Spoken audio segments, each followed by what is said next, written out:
안녕하세요. 사연에 빠지다의 DJ 민영입니다. 오늘도 두 가지 사연 들고 왔는데요. 끝까지 재미있게 들어주시고요. 구독과 좋아요 버튼도 꼭 눌러주세요. 그럼 오늘의 사연 바로 시작해 볼게요. 안녕하세요. 여러분께 저의 사연을 소개할 기회를 얻게 되어 기쁜 마음입니다. 어느 골목길 한 학생을 두고 여럿이 달려들어 괴롭히는 장면을 목격하신다면 여러분은 어떻게 하실 건가요?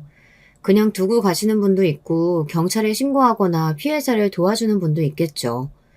어떻게 대처하든지 누구나 그런 짓은 하면 안 된다는 것을 우리 모두 알고 있습니다. 바로 제가 저 학생처럼 아무 죄 없이 괴롭힘을 당해야 했던 시절이 있었네요. 그럼 제가 무슨 일을 당했고 결말이 어떻게 되었는지 궁금하지 않으세요? 이제 들려드릴 모든 이야기의 처음부터 시작해 보겠습니다. 저는 사남매 중 셋째 딸로 태어났습니다. 부모님은 평범한 분들이었고 아버지 혼자 일하시고 식구가 많아서 늘 먹는 것부터 오시며 모든 필수품이 빠듯했어요. 그렇다 보니 대학에 입학하는 것은 보통 큰 부담이 아니었습니다. 저는 충분히 서울 안에 있는 중위권 대학교에 갈 수능 성적이 나왔지만 전문대를 가야 했어요.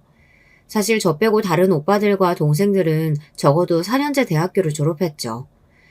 그런데 공부를 가장 잘하는 둘째 오빠가 유학을 가고자 했기에 도저히 저까지 대학을 가겠다고 말하지 못했어요. 부모님이 힘들어하실 게 눈에 뻔했기 때문에 전 고민 끝에 전문대에 전액 장학금을 받는 조건으로 입학하게 되었죠. 그렇지만 저는 제 학벌 때문에 발목 잡혀서 능력을 펼치지 못하는 그런 사람이 아니었습니다. 그만큼 더 극복하고 열심히 해서 전문 자격증을 취득하고 두 번의 이직 끝에 좋은 회사에 다니게 되었어요. 연봉도 높고 안정적인 회사에 다니면서 제 학벌에 대한 어떤 부끄러움도 없었죠. 오히려 그런 단점을 제 능력과 노력으로 극복한 것이 자랑스러웠어요. 그리고 제 입으로 말하기 좀 무안하지만 제 얼굴이 예쁜 편이었습니다. 따라다니는 남자들도 꽤 있었고 지금의 남편도 그렇게 따라다닌 남자 중 한 명이었죠. 지하철에서 어떤 남자가 뒤쫓아와서 저에게 급히 핸드폰을 빌려달라는 거예요.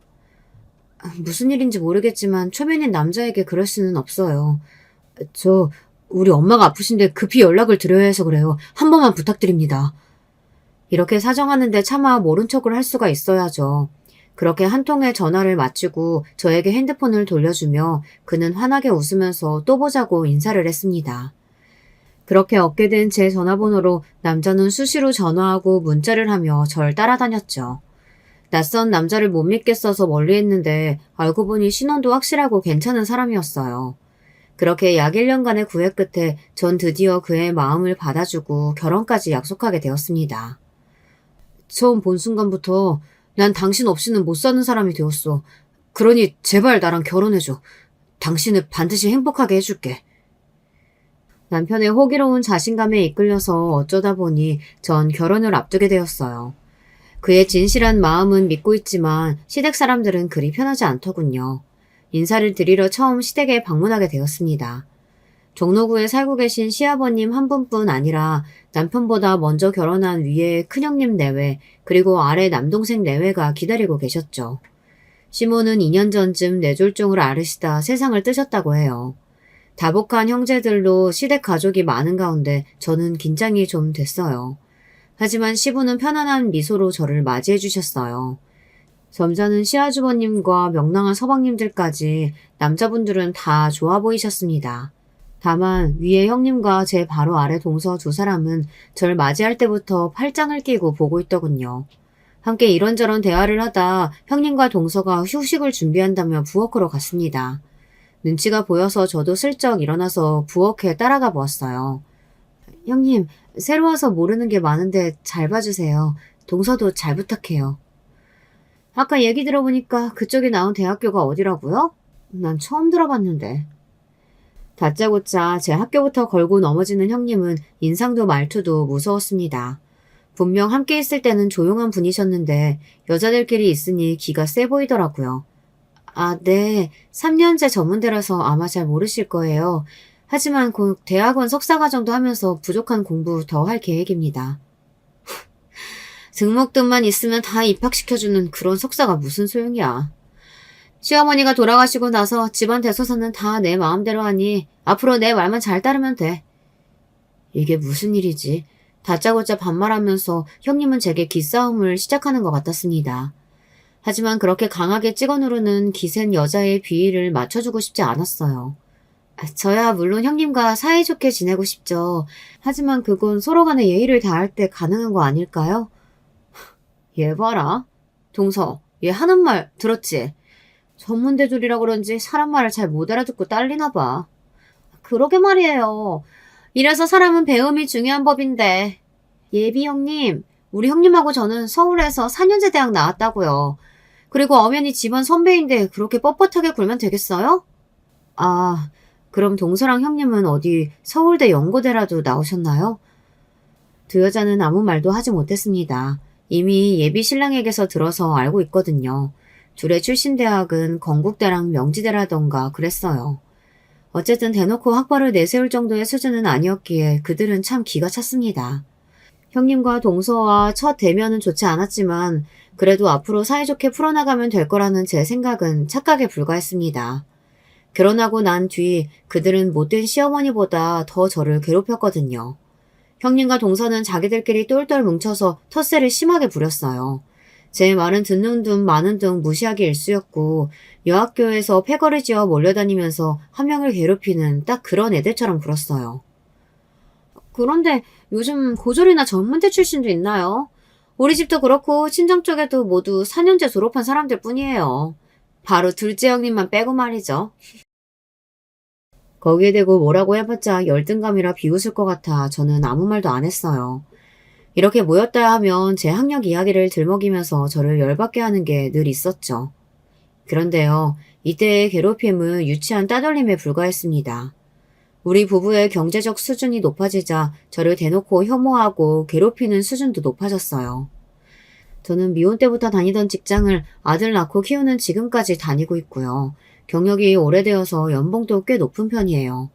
회사가 안정적이라 비교적 정년까지 바라볼 수 있으니 그만둘 일은 없을 것 같아요. 그런데 형님은 결혼과 동시에 다니던 작은 회사를 관두고 전업주부로 있었어요. 딸 하나가 있었는데 애 학원비가 부족하다면서 식당에서 일하고 있답니다. 그것도 창피한지 비밀로 쉬쉬하다가 아주버님의 말실수로 알게 된 게 그리 오래되지 않았죠. 형님은 자존심이 상한지 우리 앞에서는 나 일하는 거? 내가 사고 싶은 반지가 있어서 아르바이트 삼아서 하는 일이야. 요즘 능력 있는 여자들이 집에서 노는 건 난 반대라고. 그 잘난 4년대 대학을 졸업해놓고 겨우 식당에서 일하는 건지. 식당에서 일하는 분들을 무시하는 게 아니라 저를 학벌로 무시하는 사람이 그러고 있으니 이런 생각이 들더라니까요. 동서도 형님처럼 전업주부니까 두 집 다 살림살이가 좀 팍팍한 느낌이에요. 그래서 결혼하고 지금까지 우리 부부는 맞벌이 한다는 이유로 시댁에 돈이 필요한 일은 죄 우리 몫으로 미루는 분위기입니다. 제사 때나 명절날 장 보는 돈은 전부 우리가 부담하고 시부가 병원 가서 검사비 등 목돈이 필요하면 저희가 드렸어요. 시부는 부동산을 좀 가진 자산가이긴 하지만 그래도 자식에게 이런 돈을 받고자 원하시는 편이라 상황이 그렇게 되어버렸네요. 사정은 답답하지만 그나마 좀 더 여유 있는 우리가 하는 것은 억울하지 않습니다. 그렇지만 그렇게 책임을 다하면 인정해주고 대우도 해주면 뭐라고 하겠나요. 오히려 우리가 집을 사고 연봉이 오를수록 점점 동서와 형님의 시기 질투가 심해지니 문제죠. 그들의 자격지심은 애들 용돈 문제에서 터지기 시작했습니다.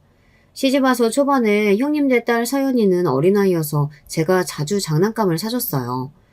그리고 명절 때 시댁에서 보면 구정이든 추석이든 만날 때마다 용돈을 줬거든요.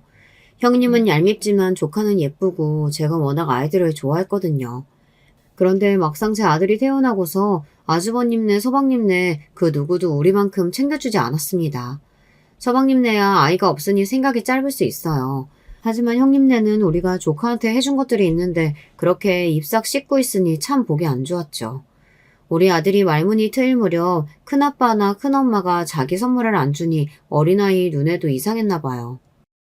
그런데 엄마는 매번 서연이 누나 용돈 주는데 왜 큰엄마는 나한테 용돈 안 주는 거야? 이상해요. 맞아. 엄마, 우리 가난해요? 왜 엄마는 지우 용돈 안 줘?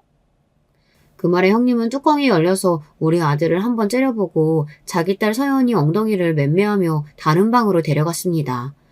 방에서 서연이가 우는 소리가 들리고 형님의 고성이 오가며 괜스레 분위기가 험악해졌어요. 그 광경을 본 아들이 무서워하니 제가 달래주고 있는데 방에서 나온 형님의 화살이 저를 향했습니다. 동서가 돈 좀 벌었다고 유세 떠니까 애들 눈에도 티가 나는 거지. 주더라도 몰래 주던가 아니면 똑같이 안 주면 될 것을 지금 우리 앞에서 돈 자랑하는 거야? 여기에 근처에 있던 동서도 평소 쌓인 게 있었는지 거들었어요. 맞아요. 나도 둘째 형님한테 진짜 불만 많아요. 아버님 생신 때나 어버이날에도 가볍게 선물이나 드리면 되지. 꼭 혼자 잘 보이고 싶어서 두둑한 돈 봉투 드리면서 우쭐해하는 꼴이란. 진짜 고가워서 말이에요. 우리가 내복이나 참치 선물 세트 드리면서 아버님 앞에서 모양새가 어떻겠는지 그런 생각 못하냐고요. 이렇게 반말을 섞어가며 거의 이성을 잃고 막말을 하더라고요. 저는 너무 어이가 없어서 가만히 있었는데 같이 듣고 있던 남편이 동서한테 한마디 했습니다. 평소에도 동서가 손윗사람인 저한테 너무 막대한다면서 계속 벼르고 있던 참이었거든요. 세수씨, 말이 짧네. 나이로 보나 뭐로 보나 손이인데 아내 무시하는 겁니까? 위아래 없이 그렇게 막말하는 그런 콩가루 집안인 줄 아세요, 우리 집안이? 지유 아빠, 말 웃기게 하네. 먼저 위아래 모르고 군 건 바로 그쪽 마누라야. 무식하면 얌전히 분위기나 탈 것이지. 월급 좀 만진다고 집안 분위기 흐리는 게 정작 누군데. 이렇게 형님까지 가세하자 집안 분위기는 더욱 험악해졌죠. 남편은 자기들끼리 학벌 가지고 무시하던 사람이 잘나가니 열등감 있냐고 쏘아붙이고 결국 옆에 있던 서방님까지 거들어서 가족 간의 언성이 높아졌습니다. 시아주버님과 제가 겨우 싸움 직전까지 간 분위기를 진정시켰어요. 문제는 그 일 이후로 형님과 동서가 제가 시댁에 오면 자기들은 참석 안 하겠다고 나온다는 거예요. 자기들도 잘한 거 없으면서 나이살 먹은 사람들이 유치하게 굴다니 저와 남편은 혀를 끌끌 찼죠. 하지만 시부는 집안의 평화를 위해 우리가 형님들에 사과를 해야 한다고 말씀하셨어요. 저는 분명 잘못한 것이 하나도 없었지만 아버님의 입장을 생각해서 형식적으로 형님께 사과 전화를 드렸어요. 그래, 그렇게 나와야지. 이제야 기강이 제대로 서네. 앞으로는 동서 멋대로 굴어봐. 그땐 이 정도로 안 끝나? 그런데 우습게도 정작 손 아래 동서는 저에게 어떤 사과의 말도 하지 않았습니다. 이렇게 저는 그들의 비율을 맞춰야 하는 상황이 점차 되어가니 참으로 답답하더군요. 그러던 어느 날 저에게도 역전의 기회가 찾아왔습니다. 아직 결혼 안 한 넷째 아들, 그러니까 막내 서방님이 있는데 신부감을 시댁에 데려와서 인사를 시키는 겁니다. 이제야 시댁 여자들 사이에서 제 편을 만들 절호의 기회로 여기고 예비 막내 동서에게 친절히 대해주었어요. 제가 이 집에 왔을 때처럼 형님과 동서는 막내 동서에게 냉랭하게 굴었지만 저는 잘해주니까 예비 막내 동서는 저랑 따로 만나기로 하고 결혼 반지까지 같이 고르는 등 친하게 되었습니다. 막내 동서만 집에 들어오면 형님과 동서끼리 편을 먹고 절 따돌려도 든든할 것만 같았죠. 그렇지만 제 기대는 무참히 깨지고 말았습니다. 막내 동서가 결혼하고 나서 형님은 저만 빼고 셋이서 같이 쇼핑을 다니는 등 친목을 도모했던 것 같아요. 그렇게 되니 몇 달 만에 명절날 만난 막내 동서는 이제 제 아군이 아니라 적군이 되어 있었습니다. 이제 와서 생각해보면 아무리 형님이 꼬셔대도 생각이 반듯한 사람이라면 저를 배신하지 않았을 텐데 그녀 역시 그들과 같은 종류의 사람에 불과했던 거죠. 특히나 상여우인 막내 동서는 시댁에서 어느 편에 붙는 것이 유리한지 계산한 결과 저에게서 등을 돌리게 됐으리라 짐작합니다. 저는 결혼 전 내 편이었던 막내 동서마저 그렇게 되고 나니 크게 실망하고 말았어요. 이제 정말로 전 시댁에서 외톨이가 되어버리고 앞으로 나아질 희망도 잃어버렸죠. 한편 우리 남편과 바로 아래 서방님은 유독 우애가 좋은 편이었습니다. 아마 동서가 그런 사람이 아니었다면 부부끼리 자주 모였을 거예요. 서방님은 성격이 재밌고 저를 편하게 생각해서 무슨 일이 생기면 서로 상의도 하고 생일도 챙겨주는 가까운 사이였습니다. 어느 날 제가 홍콩 출장을 다녀오며 서방님이 좋아하는 양주를 면세점에서 샀어요. 그것을 가져다 주기 위해 서방님이 사는 동네에 갔다 그만 못 볼 꼴을 보고야 말았습니다. 엘리베이터 문이 열리자 동선의 현관문에서 막 나오는 어떤 남자가 보였고 거기서 동서와 키스까지 하는 것 아니겠어요? 그 장면을 목격한 저와 동서 모두 서로 깜짝 놀랐고 저는 서둘러 엘리베이터 1층을 누르고 도망치듯 거기서 빠져나왔습니다. 몇 시간이 지나고 동서의 전화가 걸려왔습니다. 형님, 우리 집에 무슨 일로 온 거예요? 다 봤어요? 그럼 당연히 다 봤지. 동서는 유부녀가 어떻게 그럴 수가 있어? 그 남자 도대체 누구야? 아이씨, 하필이면 둘째 형님한테 들켰네. 우리 동네 단골 카페 사장이에요. 어쩌다 보니 외로운 사이끼리 가끔 정 나누는 것일 뿐 별스러운 사이는 아니에요. 뭐? 별스러워? 서방님도 그렇게 생각할까? 내가 본 것만 얘기해도 만약 형님이 내 남편한테 그 일 이야기하면 가만 안 둘 거야. 내가 못할 것 같아? 뭐 묻은 놈이 성낸다고 동서는 도리어 저에게 화를 내며 협박했습니다. 동서가 지금 나를 협박하는 거니? 고민 좀 해보고 내가 알아서 정할 거야. 동서는 조용히 입을 다무는 것이 좋을 거라며 끝까지 험악하게 나왔습니다. 하지만 저도 막상 서방님에게 그 일을 이야기하는 것이 고민되었어요.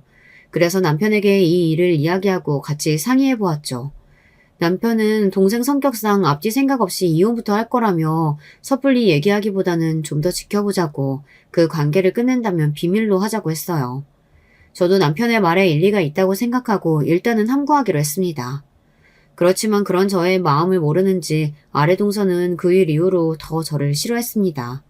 아예 대놓고 형님 편에 서서 저를 괴롭히는 일에 앞장섰으니까요. 제가 그 여자들을 싫어하는 건 비단 저를 따돌리는 일만이 아닙니다. 그들 모두 하나같이 이른바 된장녀라고 할 만큼 사치스러운 여자들이었으니까요. 넉넉지 않은 경제 상황이면서 자기들끼리 모여서 한다는 말이 어느 명품 가방이 요즘 유행한다더라. 이번 그 연예인 비양이 하고 나온 귀걸이 봤냐. 어느 브랜드의 가격이 얼마다. 이런 시답지 않은 소리만 모여서 해댔어요. 그래서 전 그런 대화에 대체로 끼지 않고 듣고만 있었죠. 그런데 둘째 형님은 패션에는 영 관심이 없으신가 보죠? 매번 옷도 입던 옷 그대로고 액세서리 하나 안 하신 것 같으니까. 가방끈은 짧지만 고상해 보이고 싶어하는 우리 동서는 패션에 관심 줄 시간이나 있으시겠어 어디? 돈이나 벌 생각으로 가득 찼겠지. 저도 여자고 꾸미고야 싶죠. 그렇지만 그런 비싼 걸 덮어놓고 사다 보면 돈은 언제 모으죠? 집은 또 언제 사시겠어요. 그래서 아끼다 보니 이렇게. 아, 그래서 둘째 형님은 집도 있고 주식도 있고 잘 사는 거네요. 우리 같은 사람들은 집이 없어서 뭐 전월세 산다 뭐 이런 얘기인가 봐. 큰형님, 지금 우리 완전히 깔보는 이야기인데요? 돈지랄하네 아주. 내가 옛날부터 동서한테 말했지. 괜히 깝죽거리지 말고 눈치 좀 챙기고 살라고. 그러니까 이렇게 사람들하고 어울리지 못하고 겉도는 거 아니야. 아우 재수없어. 동서들, 우리 찜질방이라도 갈까? 좋아요. 저도 여자예요. 예쁜 옷 좋아하고 미혼 때는 예쁘게 잘 꾸미고 다니면서 문 남성들을 설레게 했던 그런 잘 나가는 시절이 있었죠. 하지만 우리 힘으로 집도 사고 애도 가르치고 하려면 아끼는 수밖에 더 있나요? 그리 고생하고 아낀 돈으로 시부 챙겨드리고 조카들 용돈이며 다 선물해준 건데 그런 저를 찌질한 여자 취급하고 비아냥거리니 제 가슴은 피멍이 들어갔습니다. 학교폭력 당한 아이들이 학교 가기 싫은 그 심정처럼 저 역시 시댁의 발길을 끊고 그 여자들을 피해 숨어 지내고 싶어졌어요. 그러니까 남편은 그런 제가 이상해 보였나 봐요. 당신 이번 저녁 모임에도 빠지면 아버지가 크게 실망하실 거야. 왜 그러는 거야? 당신답지 않게 갈수록 집안일에 신경도 안 쓰고 조카들도 요즘 잘 안 챙기더라. 저는 제 속을 몰라주는 남편이 야속하기만 했습니다. 시시콜콜 남자들에게 말해봐야 뭐 어디 아나요. 여자들의 그 눈치 싸움을 둔한 남자들은 이해하지 못할 테니 남편에게 하소연도 하지 못하고 혼자 끙끙 앓기만 했죠. 아직도 형수님이 무서워서 그래?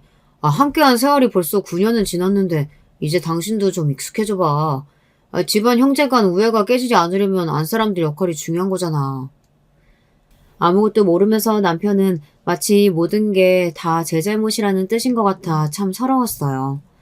아니 그럼 제가 4년째 대학 못 나와서 미안해요. 형님들 수준과 다르게 시아버지 용돈 많이 들여서 미안해요. 조카들 용돈이나 선물은 아무도 모르게 조용히 해주지 못해서 미안해요. 학벌도 낮은데 지금 당신들보다 더 좋은 직장의 연봉이라 미안해요. 이렇게 말하면서 형님들의 신여노릇이라도 하라는 건가요? 제 신세가 어쩌다 이렇게 된 건지 정말 한숨만 나오네요. 그러다 그만 3년 전 저에게 끔찍한 일이 일어나고 말았어요. 어머님 기일이 다가와서 모든 며느리는 오후 늦게부터 시댁에 가야 했습니다. 저는 퇴근하고 급히 시댁에 가고 있었어요. 지하철에서 내리고 출구 앞에 나와보니 밖은 비가 억세게 쏟아지고 있는 것이었죠. 아, 오늘 비 예보도 없었는데 일을 어쩐담. 우산이 없어서 나갈까 말까 머뭇거리고 있다가 그냥 뛰어가기 시작했어요. 그렇게 소낙비를 맞으면서 뛰어가고 있는데 제 옆을 지나가는 차에서 익숙한 목소리가 들려왔어요. 형님, 아주 혼자 낭만 있으시네요. 비를 다 맞고 뛰어가시고. 아, 동서아, 잘 만났다. 나 우산이 없거든. 차에 나도 같이 태워줘.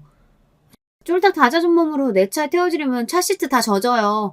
안 돼요. 그냥 그렇게 오시는 게 건강에도 좋아 보이네요, 뭐. 낭만은 무슨.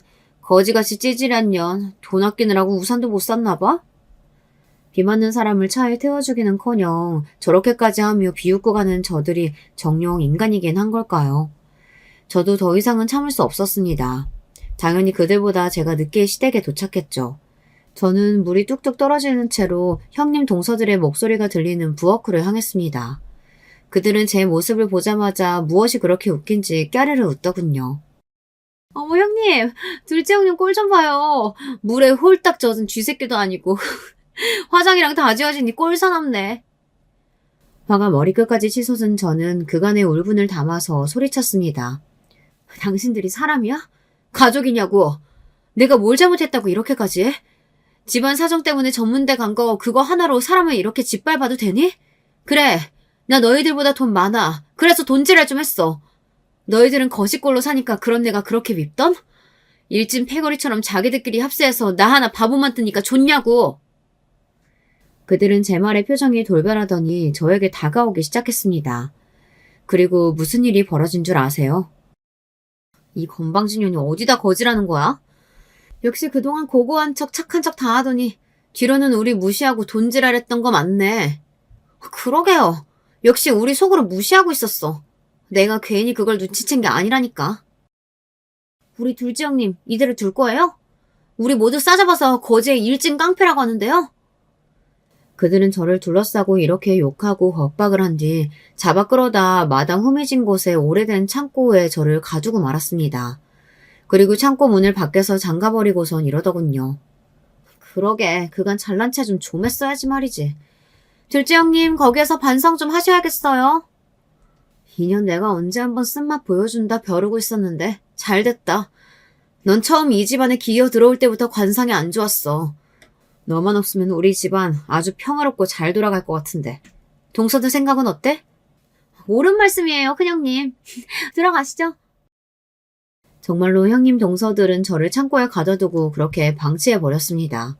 물 한 모금 밥 한 숟가락 뜨지 못해서 목마르고 배고픈 것보다 너무너무 추워서 힘들었어요.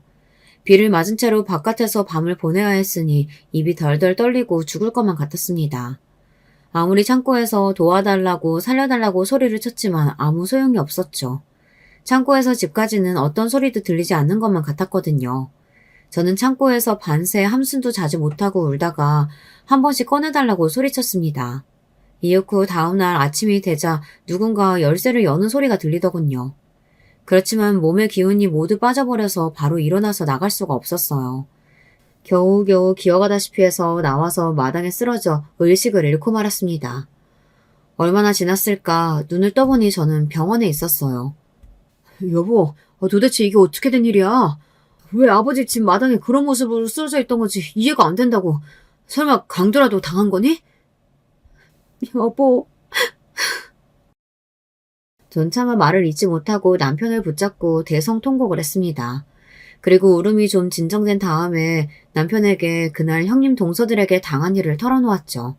제 이야기를 들은 남편은 무슨 공포영화라도 본 듯이 경악을 금치 못했어요. 저 역시 제가 당한 일이 현실인지 가물거릴 정도였으니 당연한 반응이었겠죠. 병원에서 검사한 결과 몸에 이상은 없었고 저체온증과 몸살로 3일 정도 치료받다가 퇴원했습니다. 남편이 제 이야기를 듣고 득달같이 형님 동서들에게 갈 줄 알았지만 의외로 아무런 행동도 취하지 않더군요. 대신 한 번씩 골똘히 생각에 잠겨있기도 하고 또 누군가와 오랫동안 통화를 하기도 했습니다. 저기 지난번에 말했던 시댁에서 당한 일 말이야. 그래, 당신은 이제 그만 그 일 잊고 잘 지내고 있어. 내가 다 알아서 할 테니까. 알았지? 남편은 아주 단호하게 그 일을 잊으라 했기에 전 내심 서운했습니다. 그들의 사과도 받고 싶었고 남편이 저를 위해 그들에게 욕이라도 할 줄 알았기 때문이죠. 그런데 퇴원하는 날 형님의 전화가 왔습니다. 동서, 병원에 입원했었다면서? 아니, 어머님 기일에 시댁에는 오지도 않고 무슨 일 있었어? 형님은 저들이 제게 했던 짓은 없었다는 듯 이렇게 시치미를 떼는 겁니다. 형님, 지금 무슨 말씀하시는 거예요? 형님이 나를 창고에 가둬놓고 그것도 밤새 그 덕분에 병원 신세까지 지게 된 거 지금 모른단 말씀이신가요? 나는 자기랑 잘 지내고 싶은데 이렇게 동서가 자꾸 나를 이상한 사람으로 만드니까 내 마음이 좀 그렇다. 모든 일 다 잊고 잘 지내야 할 거 아냐. 우리는 죽을 때까지 형님 동서지간 가족처럼 지낼 사이인데 말이지. 형님은 나에게 협박의 전화를 걸었던 것입니다. 자신들이 한 더러운 행적을 가족들에게 밝히지 말라는 협박. 그런데 마지막 말이 저를 두려움에 떨게 만들었습니다. 저는 평생 저렇게 악마 같은 여자들에게 당하면서 살아야 하는 것일까요? 그랬다면 저는 이렇게 여러분께 제 사연을 당당히 소개하지 못했을 겁니다. 계속 바보 멍청이같이 당하기만 했다면 말이죠. 바로 든든한 남편과 제가 미처 몰랐던 숨은 조력자 이 두 사람이 제 복수를 톡톡히 해주었어요. 그럼 남편이 해준 그 신박한 이야기를 이제 여러분께 들려드릴게요. 남편은 형님 동서들에게 연락해서 요즘 아내가 이상해져서 상의 드릴 일이 있다고 불러모았답니다. 그것도 허세스러운 여자들이 좋아할 만한 청담동 한 술집에서요. 역시나 그들은 강남의 화려한 인테리어를 자랑하는 술집에 들어서자마자 눈이 휘둥그레지고 자기들이 뭐라도 됐냥 사진 찍고 무척 좋아했다더군요. 남편은 그들의 비위를 맞춰주고자 비싼 양주를 시켜서 취하도록 먹이고 나서 이런 이야기를 털어놓기 시작했습니다. 아, 형수님, 그리고 재수씨, 요즘 저 미치겠어요. 진짜 이혼하고 싶어 죽겠다고요. 아내가 실성한 사람처럼 이상한 소리만 늘어놓고 지난번 어머님 기일에도 연락도 절로 갖추라고 말이죠. 이 여자 바람이라도 난 거 아닐까요? 남편은 아무것도 모르는 척 그들을 떠보니 처음에는 남편이 불려서 경계하던 그들은 이내 안심하고 떠들어댔습니다. 하긴 둘째 형님이 지난번부터 좀 이상하긴 했어요. 난 그냥 여자의 촉이라서 혼자 넘어갔었는데 다른 분들은 어땠어요? 맞아. 나도 둘째 형님한테 남자가 생긴 거 아닌가 눈치채고 있었지. 서방님, 내가 이런 말씀 안 드리려고 했는데 서방님께서 우리 믿고 이렇게 좋은 자리까지 마련해 주셨으니 특별한 비밀 얘기 하나 해드릴게요. 비릿한 웃음을 짓고 형님은 남편에게 잊지도 않은 제 불륜 사실을 사실인 양 이야기했다네요. 그리고 그 불륜 이야기는 사실 첫째 동서의 것이었어요. 이미 저는 남편에게만 첫째 동서의 불륜 장면을 목격했던 이야기를 했던 터라 남편은 속으로 비웃었다고 합니다. 하지만 그들의 말을 믿는 척 연기하기 시작했죠. 이 못된 년, 나를 두고 그런 짓이나 하고 다니다니. 못 살겠어. 형수님, 나 그 여자에게 복수하고 싶어요. 그냥 조용히 이혼 못 해주겠다고요. 걱정 마세요. 이미 우리가 한번 복수해줬으니까. 어머님 기일날 둘째 형님이 어디로 사라졌었는지 아세요? 사실은요. 멍청하게도 첫째 동서는 자기들이 제게 한 일을 술술 털어놓았습니다. 그리고 거기에 가세해서 형님은 말했어요. 우리가 친해지고 한 배를 탔으니 하는 말인데 서방님, 사실 나 학창시절에 좀 놀았어. 일진의 여왕, 우두머리. 그래서 애들 꽤나 괴롭히고 다녔거든. 사방님 아내 괴롭힐 방법은 100가지나 되니까 내가 앞으로도 사방님 복수해줄게요. 감사합니다, 여러분. 자, 그럼 우리 앞날을 위해 건배하시죠. 남편은 이렇게 그들을 안심시켰습니다. 왜냐하면 처음부터 남편은 그들의 모든 이야기를 녹음기에 담았으니까요. 그 녹음기를 돌려주면서 남편은 제 앞에 무릎을 꿇었습니다. 당신이 나랑 결혼해서 이런 일까지 당하게 해서 정말 미안해. 이러려고 죽자 사자 당신 쫓아다녀서 결혼한 게 아닌데 괜한 고생만 시켰네. 대신 그동안 당신이 당했던 일들 그 여자들에게 2배로 돌려줄 테니까 조금만 기다려줘. 복수도 복수지만 소갈이 했었는데 당신이 이렇게 내 고통 알아주고 위로해줘서 고마워요. 당신이 당한 일은 나만 아는 게 아니야. 사실 우리 아버지도 알고 계셔. 이렇게 남편은 뜻밖의 일을 이야기해 주었어요. 남편은 형님 동서의 이야기를 담은 녹음기를 들고 폭로하고자 시부를 찾아뵈었다고 합니다.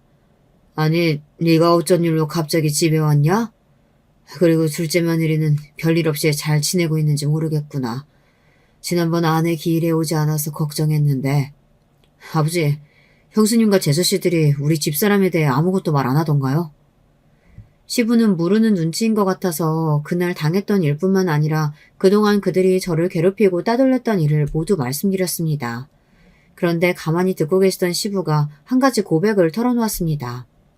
둘째야, 그 녹음기 들려주지 않아도 괜찮단다. 그냥 그동안 모르는 척 있었을 뿐 그 며느리부터 막내 며느리까지 다들 어떤 애들인지 남 짐작하고 있었지.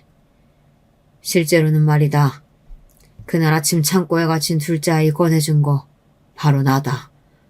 아니, 뭐라고요? 아버지가 어떻게 그 일을 아시고서? 조간신문 가지러 새벽부터 마당에 나왔는데 창고 쪽에서 희미하게 소리가 들리더구나. 그렇지만 신경 쓰지 않았지. 그곳은 몇 년간 사용하지 않은 공간이었으니까. 그런데 집에 들어가서 큰 며느리랑 막내 며느리 둘이서 쏙닥거리는 소리를 들었다. 그런데 둘째 형님 이제 꺼내줘야 하지 않아요? 어제 비도 맞고 쫄쫄 굶어서 저러다 확 죽어버리는 건 아니겠죠? 죽긴 왜 죽어? 내가 학창시절부터 여러 애들 주물러 봤는데 사람이 어지간해선 죽지 않는단다. 라이터블로 목 뒷덜미 지져도 화상만 입고 멀쩡히 잘 살던걸? 내비둬. 네? 그런 일까지 해보셨어요? 우리 큰형님 보통 분 아니시구나. 내 입으로 말하긴 그렇지만 강릉에서 미친 보라피 나면 모르는 사람이 없었다고. 그러니까 왜 나한테 기어오르냐고. 처음부터 내 앞에 엎드렸으면 이런 걸 안 당했지. 시부는 그제야 제 행방을 아시고는 몰래 열쇠로 창고 문만 열고서 집안 창문을 통해 저를 지켜보신 겁니다. 형님 말이 사실인지 확인하기 위해서이기도 하고 당신이 이 일을 아는 것을 모르게 하고 싶으셨대요. 창고에서 기어나오던 저의 모습을 보고 무참한 일을 당했다고 확신하게 되신 겁니다. 그리고 시부는 남모르게 이 일을 바로잡고자 벌인 일을 남편에게 얘기하셨어요. 사실은 너희 엄마가 죽기 전에 나한테 이야기한 적이 있다. 아닌 척 감추고 우리 앞에서는 착한 맏며느리 행세하고 있지만 첫째 며느리 조심하라고. 무섭고 냉혹한 내면을 가진 아이니까 유산도 다 맡겨서는 안 된다고 말이야. 그래서 자세히는 모르지만 우리 집안 사람들 모두 시댁 재산이 상당히 있다는 것을 알고는 있어요. 지금 살고 계신 종로구의 단독주택에다가 상가 건물도 한 채 있으니 그만 해도 시부는 상당한 자산가시죠. 그리고 그분은 모든 재산을 바로 우리 남편과 저 그리고 제 아들까지 3명에게만 증여해주겠다고 하셨습니다. 아니, 정말이세요, 아버지? 그리하면 형수님 성질머리에 가만히 있지 않을 텐데요. 동생들도 그렇고요. 그리고 시부와 남편은 둘이서 형님과 동서에게 큰 한 방을 날릴 만한 계략을 짜셨다는 겁니다. 저에게 아직 알려줄 순 없지만 조만간 알게 될 거라며 자신있게 웃는 남편을 보고 저는 위안이 되었습니다. 무엇보다 시부도 남편도 모든 진실을 알고 제 편이 되어주셨으니 정말 든든했어요. 한 달쯤 지나고 시부의 부르심으로 우리 가족을 비롯한 모든 자식 손자들이 시댁에 모였습니다. 아버지, 아무 날도 아닌데 갑자기 무슨 일 부르셨어요? 그래, 모두 모인 거 맞지? 내 나이가 이제 75이고 요즘 들어 건강이 영 좋지 않구나. 허리 때문에 병원에 가야 한다 했거늘 큰 며느리는 뭐가 그렇게 바쁜지 와보지도 않더라. 그건요, 제가 우리 서연이네 반 학부모회장을 맡아서. 뭐 너한테 뭐라고 하는 건 아니고 너희가 맞으라고 해서 나를 딱히 신경 쓰고 있지 않다는 뜻이다. 내가 더 나이 먹고 치매 오기 전에 너희가 아주 궁금해할 그 유산에 대한 발표를 하려고 이렇게 불렀다. 발표 전에 모두 날 따라오거라. 유산이라는 단어에 형님을 비롯한 모든 자식과 며느리들의 귀가 쫑긋했습니다. 이상하게도 시부는 집 밖으로 나가시더니 마당의 그 창고 앞에 서셨어요. 그리고 창고의 문을 열어젖혀 보이며 말씀하셨죠. 이 창고는 몇 년간 방치된 곳인데 얼마 전 여기서 공경을 당한 사람이 우리 가족 중에 있었다.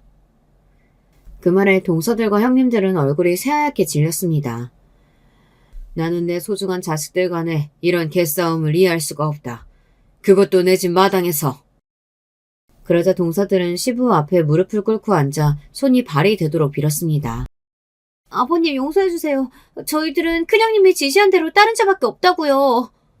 지금 이것들이 뭐라고 짓거리는 거야. 아버님, 지희 엄마가 뭐라고 거짓말한 건지 모르겠지만 저나 동서들은 이 일과 무관해요. 나는 참고 문만 열었는데 너희들은 어찌해서 모든 것을 다 알고 있다는 듯이 부정부터 하고 보는 거냐? 역시 시부는 명판관이셨습니다. 자승자박의 꼴로 형님과 동서들은 제 죄를 스스로 고한 꼴이 되어버렸어요. 형, 그리고 너희 동생들 잘 들어라. 우리 아내가 그동안 형수와 제수씨들에게서 크나큰 고통을 당하고 있었어. 여기 우리 자식들이 보고 듣는 앞에서 하나하나 다 까발리고 싶지만 입에 담기 어려울 만큼 유치하고 간사하게 우리 아내를 괴롭히고 따돌렸지. 형은 그거 알아? 형수님이 강릉에서 미친 보라핀이었다는 거? 미친 보라핀이 무슨 말이야? 그리고 당신이 그동안 제수씨 괴롭혔다는 게 사실이야?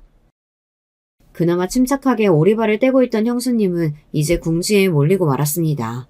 모두의 날카로운 시선이 자신에게 모이자 어쩔 줄 모르고 당황하는 모습을 처음 보이더라고요. 형수가 다니던 학교에서 깡패짓 하면서 학우들 맨날 괴롭히고 다녔다고 떠벌렸어. 게다가 그 짓을 내 아내에게 그대로 했던 거고. 엄마 기일에 내 아내가 실종된 것은 바로 형수와 동서들이 저 창고에 가둬놨기 때문이었어. 이 충격적인 이야기에 시아주버님을 비롯한 서방님들은 물론 그들의 자식인 조카들까지 놀라움을 금치 못했어요. 믿을 수가 없고 정말 당신이 둘째 형수를 저곳에 가둔 거야? 진짜로 엄마가 작은 엄마한테 그렇게 하셨어요? 엄마가 일진이었다니 정말 실망이에요. 하지만 역시나 형님은 만만한 사람이 아니었습니다. 그들을 향해 연기를 하며 반박하려 들더군요. 이건 모함이에요. 동서가 늘 나를 시기 질투해서 게다가 아버님 유산까지 탐내놔서 우리를 쳐내려는 모함. 내가 저 창고에 가뒀다는 증거가 있어? 있냐고. 저 창고 바닥에 떨어져 있는 신발, 그게 우리 아내 것입니다. 맞아요. 우리가 둘째 형님한테 해코지했다는 증거가 있길 하나. 우리도 왜 둘째 형님이 그 창고에 간 건지는 도무지 모르겠는데요. 그러고 보니 생각났는데 재수씨 그 동네 카페 사장이랑 바람 폈다면서요? 우리 아내가 작년에 목격한 것이 있는데 이 자리에서 다 이야기해드릴까요? 동서는 우리 남편 얘기에 아연실색을 하고 꽁무니를 빼고 말았습니다. 그만! 다들 거짓말 그만하지 못하겠냐? 잠자코 얘기를 듣고 계시던 시부는 갑자기 큰 목소리를 내셨어요. 어디 손바닥으로 하늘을 가리려는 게냐? 그네 너! 네가 주도해서 셋째랑 넷째랑 합심해서 둘째 괴롭히는 거 정녕 내가 모를 줄 알아? 한심한 거. 내 눈으로 보고 내 귀로 들은 게 한두 번이 아니야. 그렇지만 점점 도가 지나쳐서 지금에 이르렀고 나는 더 이상 너희 며느리들을 인정하지 못한다.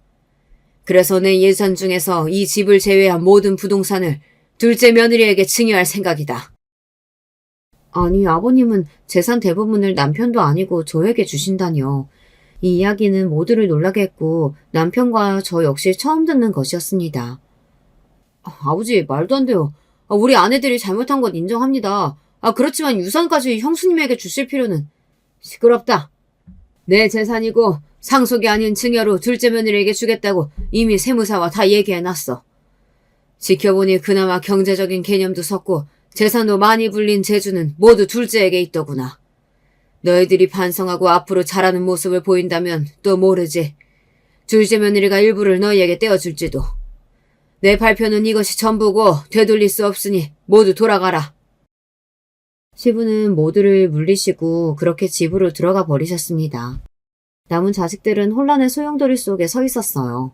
자신들의 추악한 죄가 밝혀진 데다 유산을 잃은 슬픔까지 마당에 털썩 주저앉아 통곡하는 동서부터 얼음처럼 그대로 서서 가만히 있는 형님까지 이렇게 형님과 동서들은 제대로 응징을 당하고 말았죠. 그날 발표하신 시부의 말씀은 그냥 말씀하신 것이 아니었습니다. 정말로 시부는 모든 세금 등의 절차를 마무리한 뒤 제 이름으로 부동산 명의를 이전해 주셨습니다.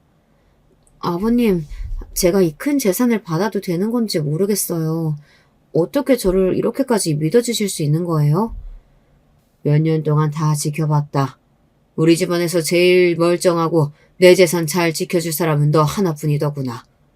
현명하게 잘 관리하고 또 필요할 때 형제들에게 나눠줄 거라 믿는다. 저에게 재산을 주신 것보다 저를 알아봐 주신 그 마음에 감동해서 시부 앞에서 한참을 울었습니다. 그리고 아버님의 뜻에 어긋남이 없도록 상가 건물을 잘 관리하고 그 수익은 통장 하나를 새로 만들어서 그곳에 차곡차곡 모았습니다. 갑자기 돈이 많이 생겼다고 해서 제가 낭비를 하거나 돈을 흥청망청 쓰는 일을 경계했죠. 저는 이렇게 행복한 결말을 맞았지만 그럼 다른 사람들은 어떻게 되었냐고요? 저를 앞장서서 괴롭혔던 형님은 그야말로 자기 가족들에게서 외면당하고 말았죠. 형님네 딸 서연이는 중학생으로 한참 예민한 사춘기의 중학생이에요. 초등학교 시절 나쁜 친구들에게 괴롭힘 당했던 적이 있었는데 바로 자신의 엄마가 그들과 같은 사람이라는 걸 알고 충격이 컸던 모양이에요. 그날 이후로 방문을 걸어 잠그고 엄마와 대화조차 섞지 않으려고 들었습니다.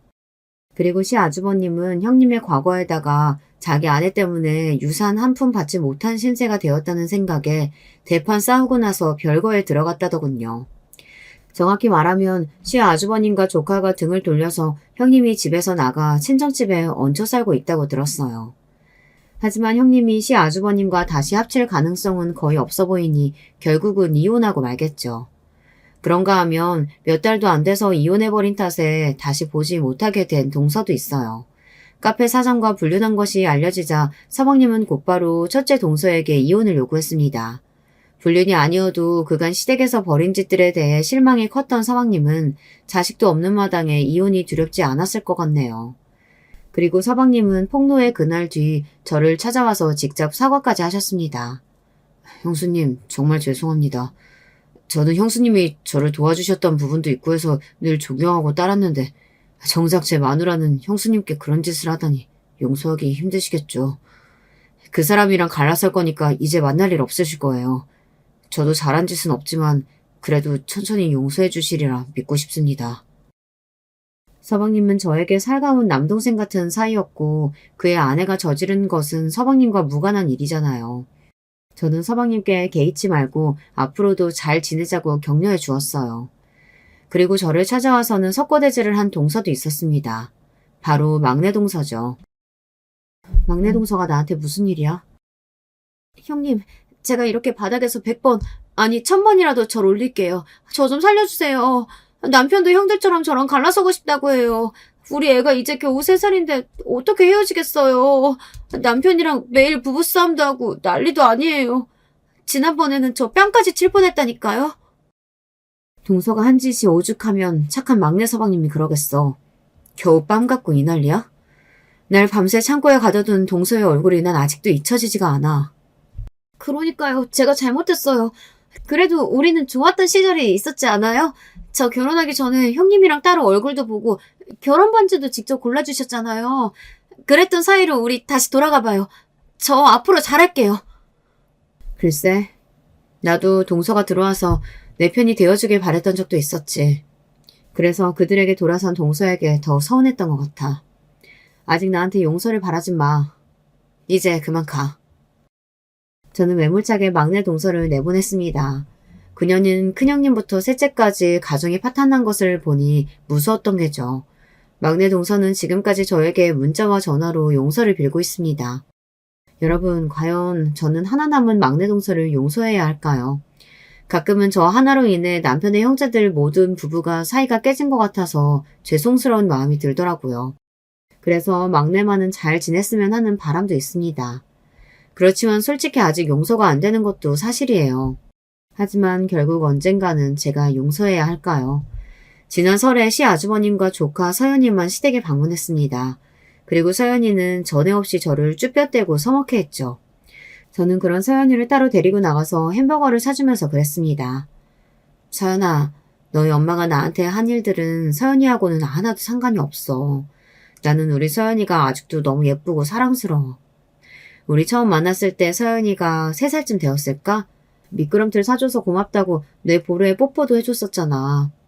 난 그런 서연이를 아직도 기억하고 또 아끼고 있어. 가뜩이나 엄마 없어서 힘들 텐데 뭐든지 필요한 거 이 작은 엄마한테 부탁해. 너 대학 등록금이랑 결혼할 때 혼수도 다 작은 엄마가 해줄 거야. 서연이는 먹고 있던 햄버거를 내려놓고 말없이 눈물을 흘렸어요. 그 어린 것이 얼마나 마음고생이 심했으면 그럴까. 저는 한참을 토닥이며 달래주었습니다.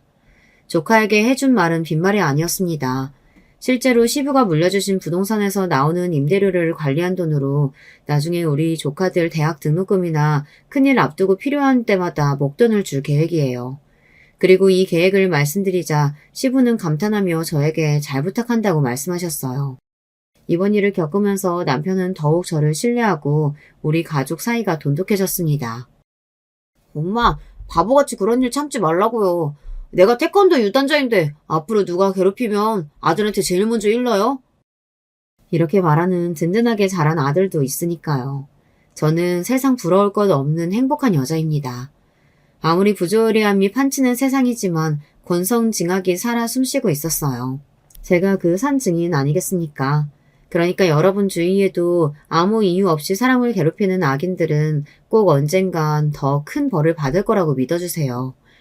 아직 막내 동서를 용서해야 할지 판단이 안 서기는 했지만 그래도 좋은 결말로 잘 끝나겠죠.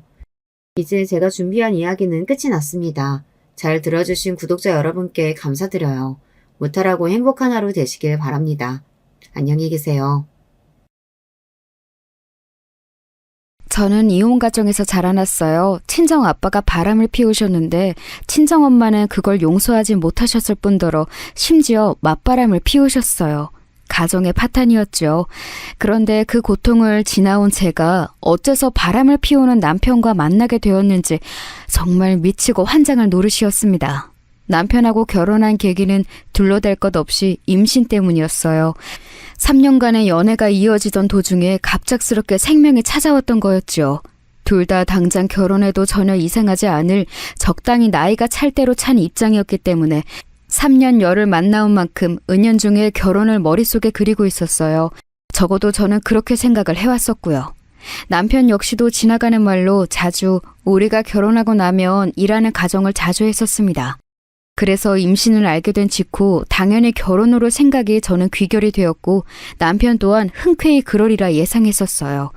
수줍게 사실을 알린 저는 곧 남편의 표정이 굉장히 아리송하다는 걸 눈치챌 수 있었죠. 왜 그렇게 놀란 표정이야? 무슨 귀신이라도 본 것처럼 얼굴이 창백해졌잖아. 임신? 그거 내 아이 맞지? 맞으면 우리 어떻게 해야 하는 거야? 결혼해야 하는 거야? 와, 세상에 무슨 이런 일이. 너무 갑작스러운데? 나 진짜 살면서 이렇게 당황한 적은 처음이다. 당황하면서 머리를 감싸쥐고 한참을 혼자 중얼거리더라고요. 그 앞에서 저는 그런 반응이 충분히 이해가 가면서도 어쩔 수 없이 서운했던 것 같아요. 제가 임신이라는 고귀함의 무게를 잘 몰랐던 것 같아요.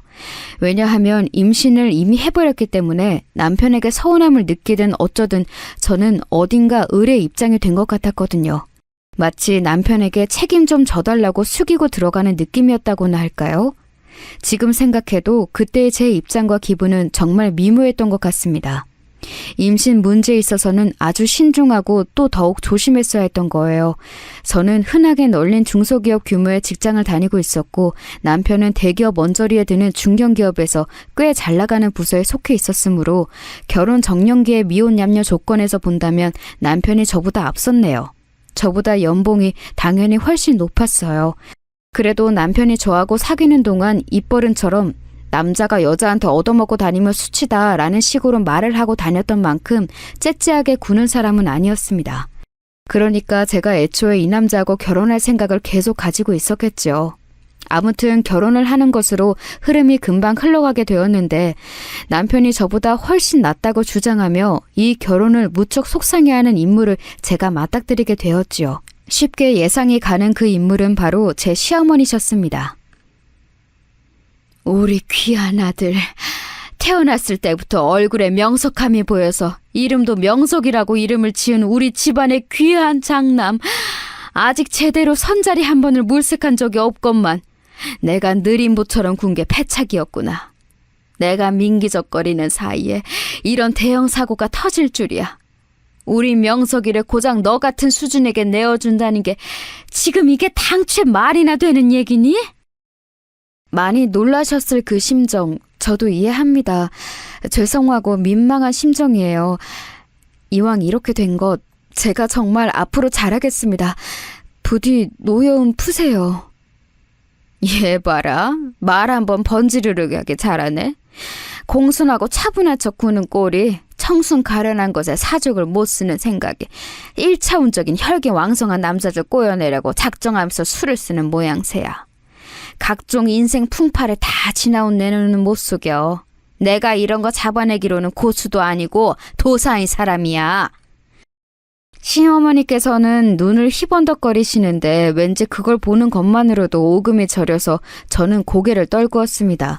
정식으로 제 소개를 드리고 인사드리러 간 자리였는데 왠지 초장부터 저를 노려보시는 게 심상치 않더니만 남편이 잠깐 자리를 비운 사이에 저에게 오만 비난을 다 퍼부으시더라고요. 저는 원래 진지한 연애는 할 생각이 없었는데 어린 저를 여러 차례에 걸쳐 꼬드겨갠 장본인이 남편이었어요. 먼저 만나자고 한 쪽도 매달린 쪽도 남편이었건만 그래서 약간 억울했네요. 시어머니께서는 제가 이혼 가정의 자식이라는 것, 모친이 몹시 편찮으시다는 것, 부친은 거의 연락 두절인 정도로 사이가 멀다는 것, 이런 조건들도 무척 마음에 안 들어 하셨습니다. 하나를 보면 열을 아는 법이라지? 그딴 집안에서 나고 자랐는데 어디 상대가 정상이겠어? 혼전 임신이라는 괘씸한 짓거리를 벌인 것만 해도 얼마나 계획적이고 얄미운지. 이런 식으로 우리 귀한 아들을 채가다니. 생긴 게 미스 코리아인 것도 아니고 집이 잘 사는 것도 아니고 하다못해 가난해도 화목한 가정이기를 해. 뭐를 해? 내가 고작 이런 며느리를 맞이할 줄 알았다면 이날 이때까지 살아있지도 않았을 거야. 그때 자리로 돌아온 남편이 깜짝 놀라면서 자기 엄마와 저를 번갈아 쳐다보더라고요. 제가 티 안 나도록 작게 한숨을 쉬고 말았는데 남편은 그에 맞춰 더욱 큰 한숨을 쉬면서 저를 두둔하였습니다. 진짜 엄마, 제가 잠깐 자리를 비운 사이에 대체 왜 이렇게 언성을 높이고 계세요? 이 사람 지금 임신 상태예요. 그렇게 소리 크게 내시면 뱃속 아기한테도 안 좋은 영향이 갈 수도 있다고요. 명서가, 내가 너무 속이 상해서 그랬다. 정말 괜찮은 아가씨하고 너를 붙여주고 싶었는데 상황이 왜 이렇게 된 건지 나는 정말 아무리 생각해도 속이 갑갑해서 미칠 것 같아. 그러길래 내가 뭐라고 그랬어? 여자는 아무나 만나는 게 아니고 늘 조심하고 신중해야 된다고 그랬잖아. 내 말 안 듣고 몰래 이런 연애질이라 하니까 대형 사고가 나는 거야. 이미 이렇게 된 걸 뭐 어떡하겠어요. 이제 잘 사는 수밖에 없죠. 엄마가 저 중학교 때인가 고등학교 때 점집에 가셔서 제 점을 보고 오셨는데 일찍 이세를 볼수록 말년이 평온한 사주라 들었다고 그러셨지 않았어요? 차라리 잘 됐다고 생각할래요. 정확히는 그냥 이세가 아니라 아들이라고 하기는 했었지. 네가 아들을 일찍 보면 말년이 편해질 거라고. 아휴, 까마득히 잊고 있었던 그딴 점쟁이 말이나 떠올리면서 약간의 위안이라도 삼아야 한다니. 세상에 이게 웬일이라니?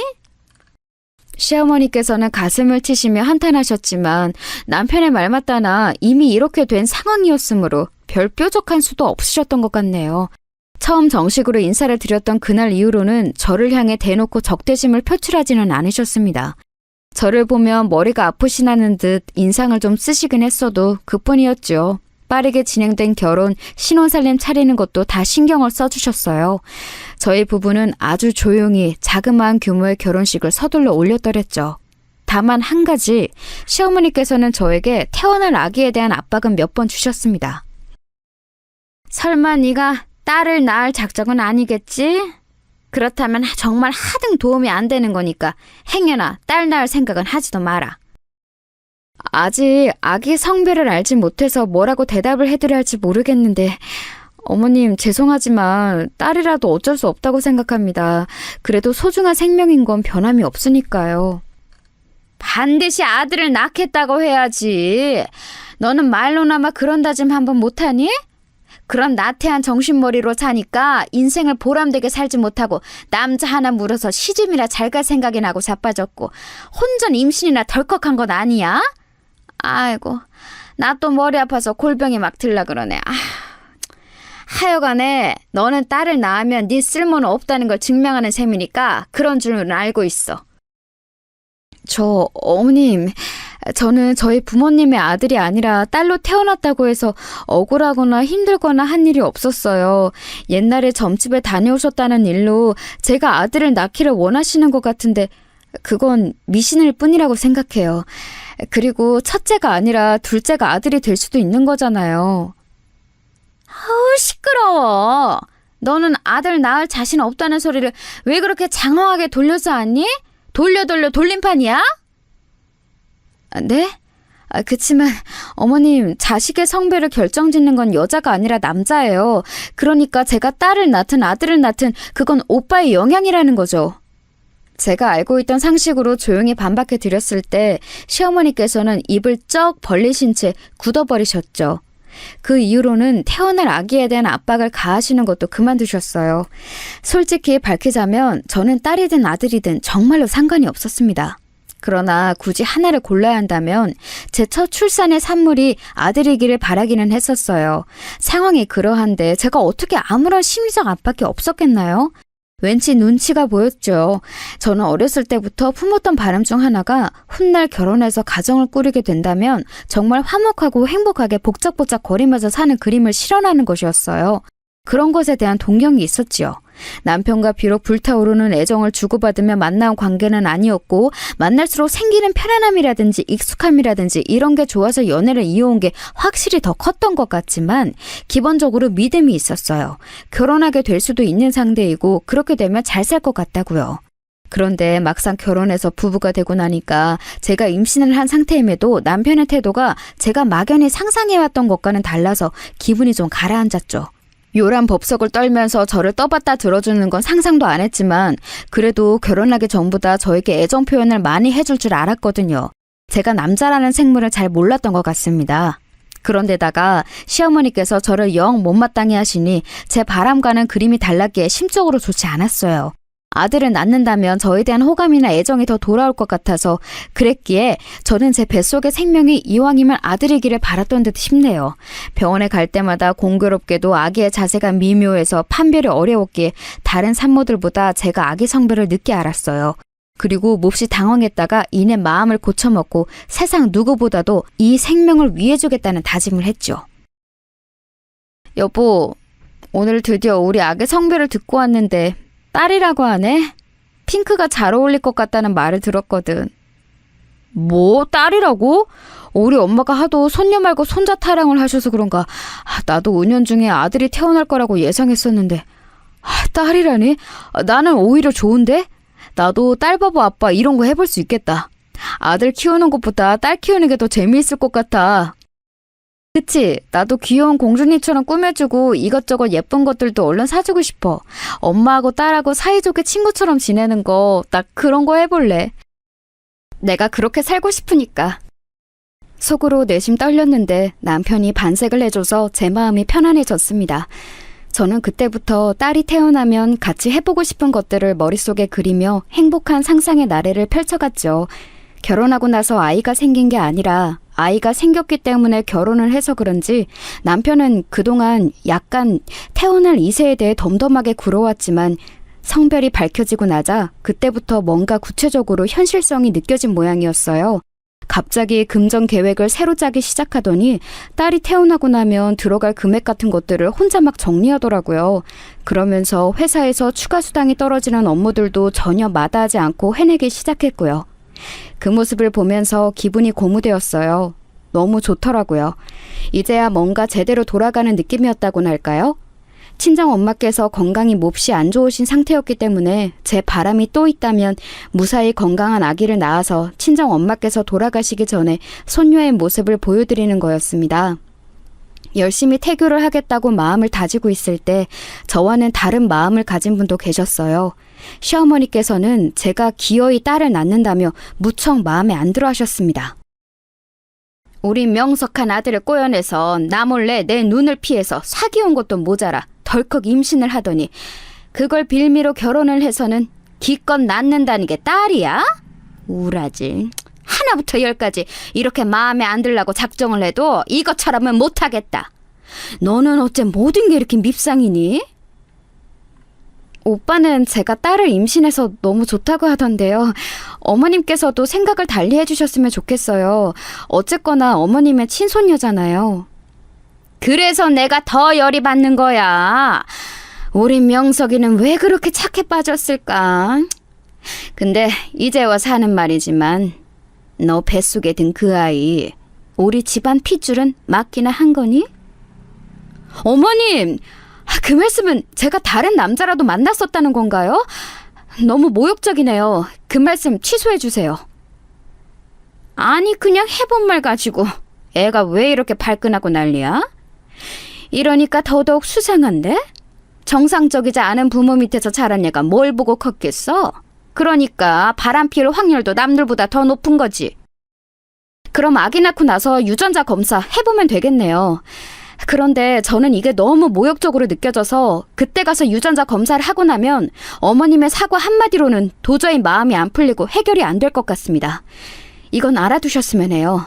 제가 가장 싫어하고 혐오하는 게 바로 바람이에요. 그러니 오해를 사는 것만으로도 충분히 모욕적입니다. 네가 그렇게까지 말을 한다면야. 아니 내가 굳이 유전자 검사까지 해보자는 건 아니고 그냥 의심 한번 해볼만 하다는 얘기였어. 너는 너무 비약을 잘하는구나. 바람 피울 확률이 높다느니 그런 말씀까지 다 하시고 나서 저에게 그러셔봤자 별로 설득력이 없었습니다. 비록 첫 단추는 잘못 끼워진 듯한 관계였다지만 저는 시어머니와 어쨌든 잘 지내보고 싶었는데 너무 속이 상하더라고요. 그래서 남편에게 이런 걸 다 말했어요. 그랬더니 남편이 득달같이 시어머니께 뭐라고 한마디 드린 모양이었습니다. 너 우리 아들한테 내 얼굴 뭐 어떻게 했길래 우리 명석이 입에서 상관 말고 사세요 라는 얘기가 나오니? 어떻게 내가 상관을 안 하고 살아? 네가 뭔데 우리 모자 사이를 이간질하려고 들어? 저는 그냥 어머님과 있었던 일을 있는 그대로 오빠에게 말한 것뿐이에요. 이간질이라고 칭하시겠다면 저는 드릴 말씀 없습니다. 저는 되도록 초연하게 대꾸했고 시어머니께서는 저에게 일을 가셨죠. 아이를 낳고 나면 그리고 시간이 지나면 결국 언젠가는 가족이라는 이름 하에 봉합이 되리라고 막연한 그런 희망을 품으며 저는 시어머니께 잘 보이려고 애쓰는 마음을 일단 접어두었어요. 막바지 태교에나 힘썼죠. 저희 딸은 갓난아기였을 적에는 너무 작기만 해서 누굴 더 닮았나 그런 것도 없었지만 딱 하나 분명한 거 남편하고 인매가 비슷했습니다. 남편도 태어난 아기를 보자마자 자기를 닮았다고 느꼈고요. 그러니 시어머니께서는 하실 말씀이 없었죠. 그리고 저희 딸 태어난 지 100일 되는 날을 딱 일주일 앞두고 친정엄마께서는 돌아가셨습니다. 그래서 100일 잔치는 생략했어요. 시어머니께서 무척 툴툴거리셨죠. 참나 100일 잔치가 무산돼서 그런가. 이제서야 간신히 정 좀 붙여보려고 했던 손녀가 다시금 멀어지는구나. 엄마, 요즘에는 100일 잔치 어차피 거의 안 하는 추세예요. 회사 사람들도 애 낳으면 돌잔치만 하지 100일 잔치는 안 하더라고요. 그나마 남편이 민망해하면서 그런 식으로 무마라도 해줘서 다행이었습니다. 친정엄마는 저에게 애증의 대상이셨어요. 엄마와 딸의 관계란 대체 무엇인지 알아도 알 수 없는 관계 같습니다.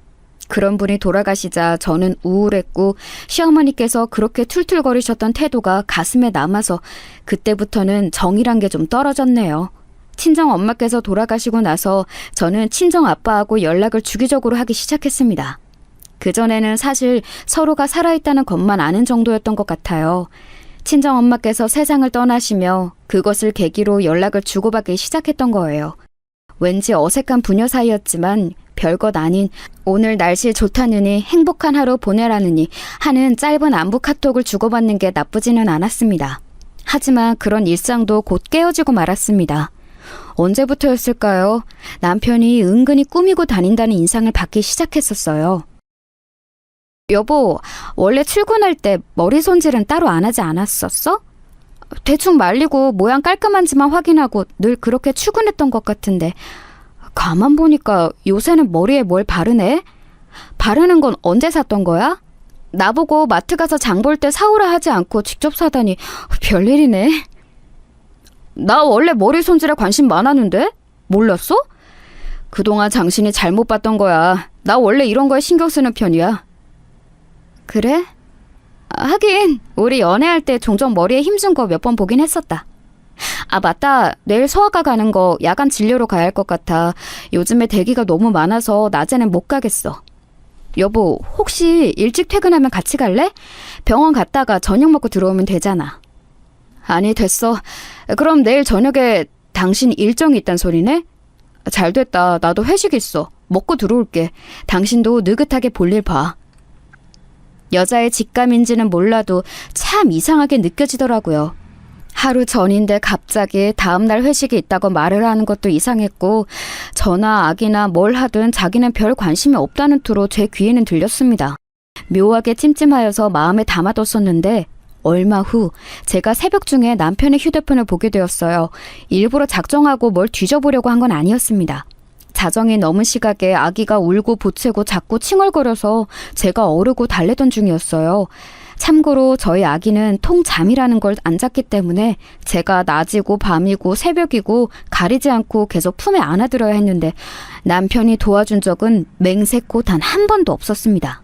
아기 울음소리가 들려도 못 들은 척 눈을 감기 대장이었거든요. 왜 이렇게 내가 애를 혼자 낳아서 키우는 것 같지? 부부가 둘이서 함께 한다는 느낌이 전혀 없어. 맨날 집에 늦게 와서도 휴대폰이나 들여다보다가 잠들어 버리고. 근데 휴대폰으로 뭐 그렇게 볼 게 있고 할 게 있다고 그러는 걸까? 아기를 간신히 재우며 피곤한 생각을 하던 저는 남편의 휴대폰 화면이 켜져 있다는 걸 발견했어요. 잠들기 직전까지 휴대폰을 한 탓에 화면이 아직 자동으로 꺼지지 않은 상태였죠. 그때 저는 별 생각 없이 이번 달 신용카드로 결제 혜택을 뭐 받았나 보려고 남편의 휴대폰을 한번 봤습니다. 생활비 카드가 남편 것이어서 신용카드를 관리하는 게 그 휴대폰에 있었거든요. 그런데 제가 마치 운명과 같은 실수를 하고 말았습니다.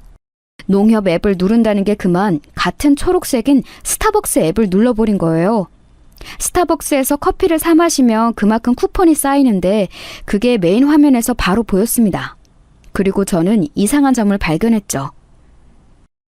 회사 근처에 저가 커피가 많아서 스타벅스는 갈 일이 없을 사람인데 왜 이렇게 이용이 많아서 무료 쿠폰 발행이 많이 되었을까?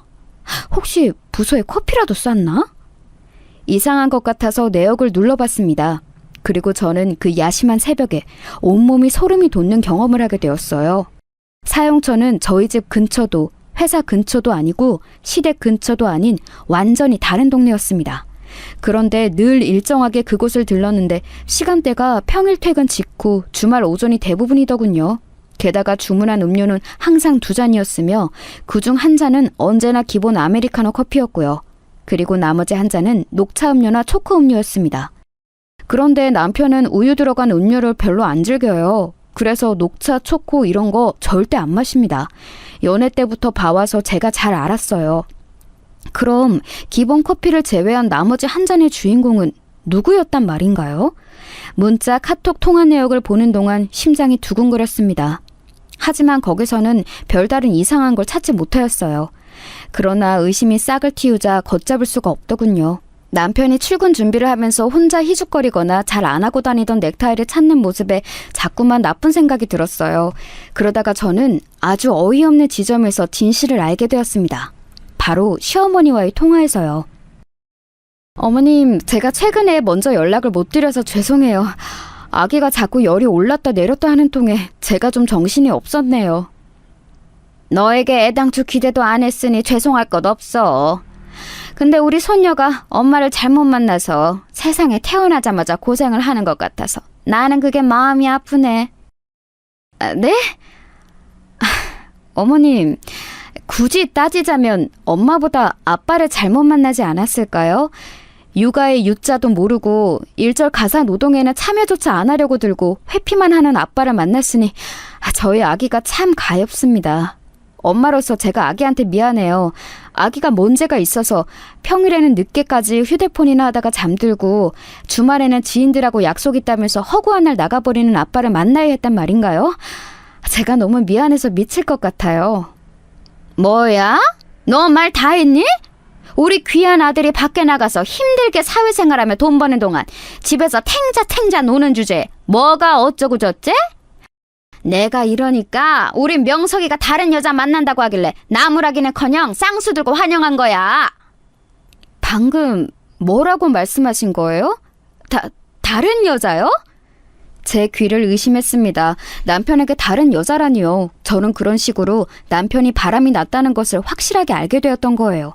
황당했고 비참했습니다. 심장이 철렁 내려앉다 못해서 사라지는 줄로만 알았어요. 말실수를 홧김에 하신 것이었는지 시어머니께서는 얼른 전화를 끊어버리셨습니다.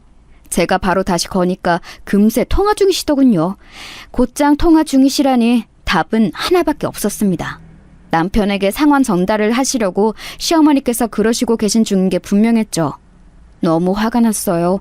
인간적인 배신감이 들었고 곤히 자고 있는 아기 얼굴을 그 와중에 딱 보는데 그냥 미안하다는 생각이 들었습니다. 그날 저녁 저는 밥상도 차리지 않은 채로 남편의 퇴근을 기다렸어요. 저는 그동안 직장 안 다니고 집에서 아이 보고 집안일 하는 사람이라고 하여 남편의 밥상을 꼬박꼬박 차렸습니다. 제 의무이고 책임인 것 마냥 그렇게 했어요. 감기 몸살이 와서 아파 죽을 것 같아도 남편의 밥만은 차려줬네요. 그걸 안 하고 소파에 앉아있으니까 어찌나 홀가분하고도 서글프던지요. 남편은 집에 오자마자 부엌 쪽을 힐끗하면서 텅 빈 식탁부터 확인하고는 그 다음에 저에게 다가와서 거실바닥에 무릎을 꿇었습니다. 미안해. 화 많이 났지? 일단 내가 사과할게. 그런데 오해가 있다는 걸 알아뒀으면 좋겠어. 오해? 무슨 오해? 어떤 오해? 어머님 입으로 다른 여자의 존재가 있다는 걸 들었는데 오해로 무마할 수 있다고 생각해? 당신은 양심이라는 게 있기나 해? 어떻게 어린 딸아이를 두고서 태연히 바람을 피울 수가 있어? 오해라고 했잖아. 그 여자 내가 지금 불순한 의도로 만나고 있는 상대 아니야. 예전에 잠깐 만났다가 헤어졌었는데 예정이라고 해야 하는지 뭔가 애틋함이 있어서 서로 말벗도 해주고 인생 상담도 해주고 있을 뿐이야. 말벗? 인생 상담? 여보! 당신이 결혼하고 나서 나한테 어디 단 한 번이라도 진심 어린 대화를 청해본 적 있었어? 내가 주말에 어디 같이 놀러 가자고 해도 어린아기 있어서 안 된다는 황당한 핑계를 대면서 나를 두고 혼자 놀러 나간 사람이 바로 당신이야. 그런데 다른 여자한테는 그런 관심과 정성을 쏟는다고? 이게 바람이 아니면 뭐야? 그 여자는 대체 어디서 뭘 하는 사람인데? 애 딸린 유부남하고 놀다니 그 여자도 정말 제정신은 아니네. 그런 식으로 말하지 마. 제정신이 아닌 건 당신이겠지.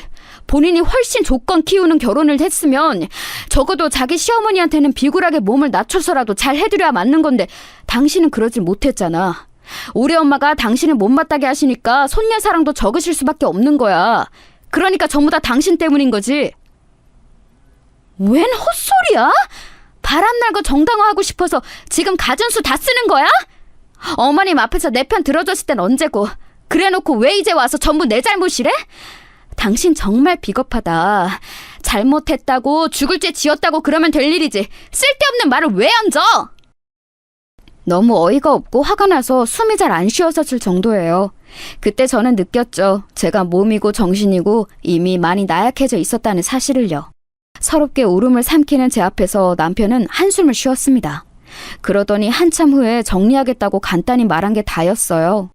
결혼 전에는 배우자가 바람을 피운다면 무조건 뒤도 안 돌아보고 땡이라고 생각했었는데 막상 아이가 있는 상황에서 이렇게 되다 보니 한 번쯤은 제가 눈을 감아주는 게 맞다는 생각이 들더군요.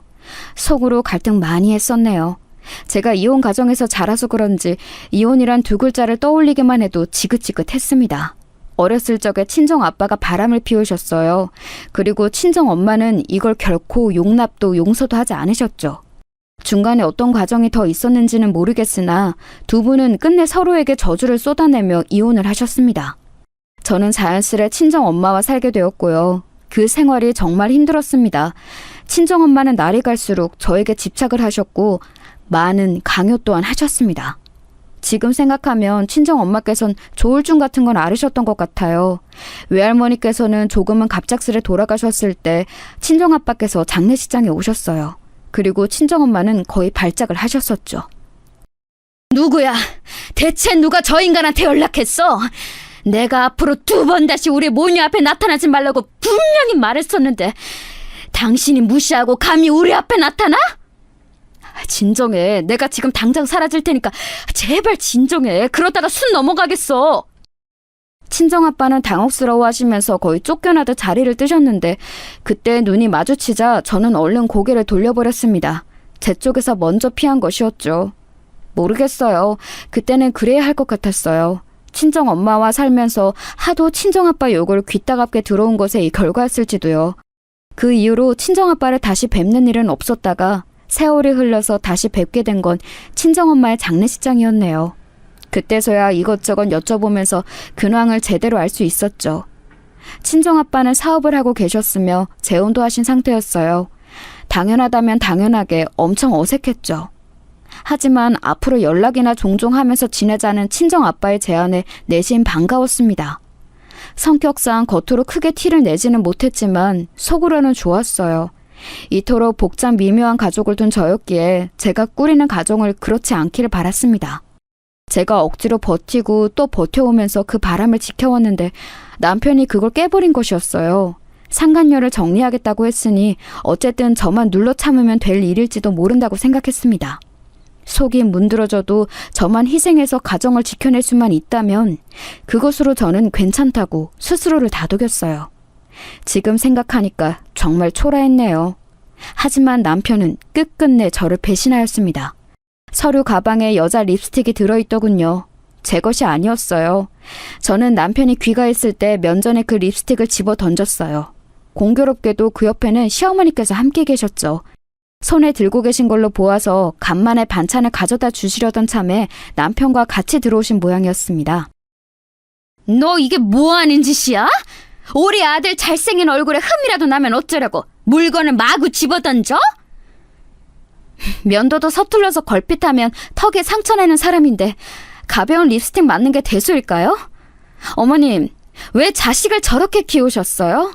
면도 하나 제대로 못하는 팔푼이로 어린 자식이 있는데 바람을 피우는 짐승으로 저렇게 키워놓으시니까 보람이 있으신가요? 어떠세요? 말하는 꼬라지 좀 봐라. 너 완전히 마탱이가 같구나. 오냐, 내가 이참에 아주 며느리 자리 갈아치우련다. 그 아가씨 우리 아들이 너하고 결혼하기 전부터 만났다 그러고 직장도 대기업이고 양친 멀쩡히 계시고 무엇보다 관상이 떡두꺼비 같은 아들 낳을 관상이야. 너랑은 상대도 안 돼. 명서가 너 당장 이것하고 갈라서 이혼해버려. 시어머니께서 너무 흥분하신 나머지 침을 튀기며 외치시다가 현기증에 휘청거리셨어요.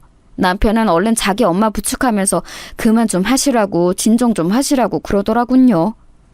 그 모습에 지난 과정이 눈에 훤히 그려졌습니다. 제가 임신했다고 했을 때 남편이 보였던 반응 속에는 그 상간녀가 들어있었던 거죠. 저하고 양다리를 걸쳤는데 제가 임신을 하는 바람에 그쪽하고는 헤어졌던 것이고 그래서 심란했던 남편은 아기의 성별이 나왔을 때부터 생각을 고쳐먹고 결혼생활 잘했다가 아기가 태어난 이후에 그 상간녀와 다시 만나게 되면서 그때부터 나락으로 갔던 거예요. 기행을 말리기는커녕 부채질을 한 정신나간 시어머니께서 계시는 한 그게 가능했을 테지요. 저는 세상에서 가장 우스운 사람이 된 것 같은 느낌이 들어서 뜨거운 눈물을 흘렸습니다. 시어머니를 믿었기 때문에 남편을 사랑했기 때문에 그래서 운 게 아니었어요. 그냥 제 자신이 너무 바보 같은 게 견딜 수 없어서 눈물이 나왔고 곤히 자고 있는 아이 생각에 울었던 것이죠.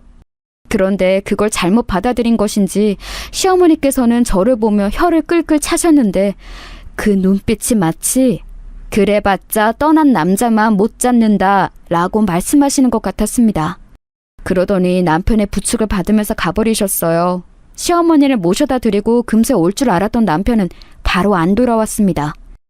기분이 정말 말도 못하게 더러웠는데 그 와중에 친정아빠의 카톡이 왔어요. 좋은 저녁 보내라는 짧은 글자를 보자마자 저도 모르게 전화를 걸고 말았습니다. 여보세요? 지금 나한테 전화가 온 거 맞지? 혹시 실수로 통화 버튼 누른 거라면 나는 괜찮으니까 바로 끊어도 돼. 아니에요, 아빠. 저 아빠한테 전화 걸고 싶어서 건 거예요. 그냥 대화할 상대가 너무 필요한데 아무도 없어서요. 혹시 지금 시간 괜찮으세요? 그럼 시간 괜찮고 말고 나 상관 말고 네가 하고 싶은 얘기 있으면 다 해. 얼마든지 들어줄게. 굉장히 다급하게 말씀하셨는데 제가 마음을 바꾸고 전화를 끊어버리기라도 할까 봐서 서두르시는 느낌이었어요. 모처럼 성사된 저와의 통화를 흘려버리고 싶지 않으셨나 봐요. 그런 게 느껴지자 저는 눈시울이 뜨거워지고 말았습니다. 그 다음부터는 무슨 정신으로 어떻게 지난 제 이야기를 친정 아빠께 털어놓았는지도 모르겠어요. 그냥 막 떨리는 입술 사이로 정신없이 오만 이야기가 쏟아져 나갔던 것 같아요. 친정 엄마와의 애증 강했던 관계이며 시어머니 때문에 겪은 고충과 믿었던 남편의 바람까지 전부 다요. 친정 아빠께서는 이따금씩 작은 한숨을 내쉬셨을 뿐 도중에 끊는 법 한 번 없이 차분하게 제 모든 이야기를 다 들어주셨습니다. 말을 마치고 나니까 그제야 민망함이 스스로 올라오더라고요. 친정 아빠께서 어떤 반응을 보이실지도 걱정이 되었고요. 그런데 저는 상상도 못했던 친정 아빠의 대답을 듣고 말았습니다. 인간은 신의 뜻을 헤아릴 수 없다더니 그게 맞는 것 같다. 설마 내가 겪고 있는 상황과 네가 겪고 있는 상황이 맞물려서 가장 시기적절한 때를 만들어낼 줄은 네 이야기를 듣기 전까지는 몰랐거든. 그게 무슨 말씀이세요? 목소리가 왠지 가라앉으신 것 같은데 혹시 아빠도 무슨 일이 있으신 거예요? 그래, 사실 나는 재혼한 사람과 지금 이혼을 앞두고 있어. 성격 차이 때문에 불화를 오래 겪어왔기에 예견되어 있던 수순이었지. 굳이 내가 지금에 와서야 이혼을 하는 것은 내가 살 날이 얼마 안 남았기 때문이고 그 사람이 진정으로 나를 사랑한 적이 없다는 확신이 들었기 때문에 내 재산을 주고 싶지 않아서야. 그 사람은 내가 왜 불리한 조건으로 이혼을 해준다는지 그 이유를 알지 못하지. 잠깐만요. 저 지금 너무 혼란스러워요. 아빠가 곧 돌아가신다고요? 저는 아빠하고 연락하며 지낸 지 오래되지도 않았는데 이제서야 이렇게 긴 통화도 처음 하게 되었는데 돌아가신다니요? 안 돼요. 그러면 저는 진짜 이 세상에서 혼자란 말이에요. 너에겐 네 피부치가 있어서 다행이란 생각이 그래서 든다. 그리고 재산이 얼마인지 묻지도 않고 나 죽을 거 걱정하는 걸 보니 너는 하나뿐인 내 친자식이며 내가 세상에 남기고 가는 유일하게 의미 있는 족적이라는 생각 또한 드는구나. 자세한 건 주말에 만나서 나눴으면 하는데 시간 좀 내주렴. 나는 내가 시한부라는 사실을 알았던 그 순간부터 너와 네 엄마에게 속죄하는 심정으로 내가 읽은 모든 재산은 너에게 주기로 마음먹었단다. 그 이야기를 너와 만나서 자세하게 해주고 싶구나. 이건 꿈에서조차 그려본 적 없는 상황이었어요. 도저히 실감이 안 나서 저는 집에 돌아온 남편을 보면서도 화를 내는 걸 잊어버렸고 친정 아빠를 주말에 만나서 이야기를 듣는 동안에도 멍하게 있었습니다. 친정 아빠의 재산 목록을 보자 더욱 그럴 수밖에 없어졌지요. 만약에 누가 이런 상황을 겪기 전에 저에게 와서 네 친부가 엄청난 갑부이고 그 재산을 너에게 물려주기로 했다고 말을 한다면 저는 웃기지 말라고 했을 거예요. 이게 말이나 되는 상황인가요? 믿기지 않아서 저는 태어나서 처음으로 제 뺨을 스스로 세게 몇 대 쳐보기까지 했습니다. 그런데 진짜 아프더라고요. 아파서 웃음이 나는 건 처음이었네요. 내가 한 번도 너에게 아빠 노릇을 제대로 해본 적 없지만 떠나는 마당에 뭐라도 안겨줄 수 있어서 다행이구나. 부디 행복하게 너 자신을 위해서 살아라. 그게 이 부족한 아빠의 처음이자 마지막 바람이야. 그럴게요. 반드시 그렇게 살게요. 하늘에서 엄마와 함께 지켜봐 주세요. 친정 아빠께서는 저와 서로의 이야기를 나눈 지 딱 3개월 뒤에 하늘나라로 떠나셨습니다. 알고 있던 이별이었음에도 미친 듯이 눈물이 나더라고요. 주체할 수 없을 정도로요. 그리고 제가 친정 아빠의 마지막 날들을 지키며 아기까지 데리고 병원 생활을 하는 동안 시어머니와 남편이라는 작자들은 단 한 번도 저에게 빈말이 남아 괜찮냐고 물어오지 않았습니다.